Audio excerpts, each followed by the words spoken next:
Hi friends, నమస్తే అండి. హెల్తీగా పెరుగు తాలింపు అన్నం బ్రేక్ఫాస్ట్లోకి చాలా బాగుంటుందండి. మనం ఎర్లీ మార్నింగ్ తీసుకుంటే మనకి డే అంతా హాయిగా ఉంటుంది.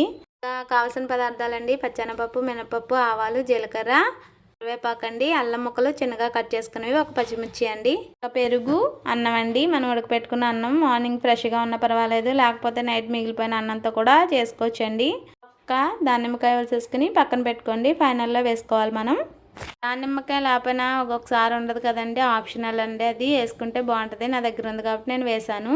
ముందుగా మనం అన్నంలో పెరుగు, ఉప్పు వేసుకుని బాగా కలిపి పెట్టేసుకొని పక్కన పెట్టేసుకుని ముందుగా స్టవ్ ఆన్ చేసుకుని బాండీ పెట్టేసుకుని 2 స్పూన్స్ ఆయిల్ వేసేసుకుని పచ్చెనపప్పు, మినపప్పు, ఆవాలు, జీలకర్ర, అల్లం, కరివేపాకు, పచ్చిమిర్చి అన్నీ వేసి బాగా దోరగా ఫ్రై చేసుకోండి. అది అనేది బాగా చల్లారాక దోరగా ఫ్రై అయిపోయాక చల్లారిపోయినాక మనం ఈ కర్డ్ రైస్ ఉంది కదండి, కర్డ్ రైస్ని తీసుకెళ్ళి అందులో వేసుకుని బాగా మిక్స్ చేసుకోవాలండి పైకి కిందకి. ఎంతో రుచికరమైన పెరుగు తాలింపు అన్నం ఇక్కడతో రెడీ అయిపోతుందండి. ఇందులో కావాలంటే చెప్పాను కదండి, దానిమ్మకాయ గింజలు కూడా వేసుకోమని. దానిమ్మకాయ గింజలు కూడా వేసుకుంటే చాలా టేస్టీగా ఉంటుందండి. దద్దోజనం కూడా చేస్తారు. నేను దద్దోజనం ఇంకోసారి చూపిస్తాను. దద్దోజనానికి కొంచెం ఇంకా ప్రాసెస్ ఉంటుంది.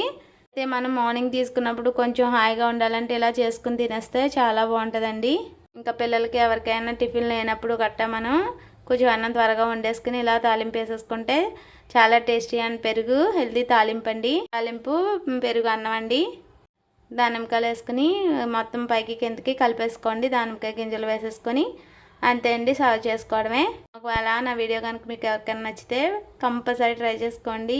మీకు ఎప్పుడు ఏదైనా ఎమర్జెన్సీగా కావాలన్నా, తినాలనిపించినప్పుడు, లేకపోతే మనకి టిఫిన్ లేనప్పుడు ఫాస్ట్గా అయిపోతుందండి. మనకి ఎంత కష్టపడక్కర్లేదు. కంపల్సరీ ఒకసారి ట్రై చేసుకోండి. టిఫిన్ లేనప్పుడు ఎప్పుడైనా ఇలా తయారు చేసుకోండి, ఫాస్ట్గా అయిపోతుంది. ఒక మాట చెప్పాలండి, ఎస్టర్డే ఒక శారీ చూపించాను. నేనేమి ప్రమోషన్లు ఏం చేయట్లేదండి. ఇంకా అంత స్థాయికి వెళ్ళిపోలేదు మన ఛానల్ అనేది. వాట్సాప్ గ్రూప్లో ఉంటానండి. నేను గ్రూప్లో స్టేటస్లో పెట్టుకుంటూ ఉంటాను. ఒకవేళ ఎవరికైనా తక్కువ రేట్లు అలా పెడదామని చెప్పేసి ఇంట్రెస్ట్ ఉంటే కామెంట్ చేయండి. Please subscribe.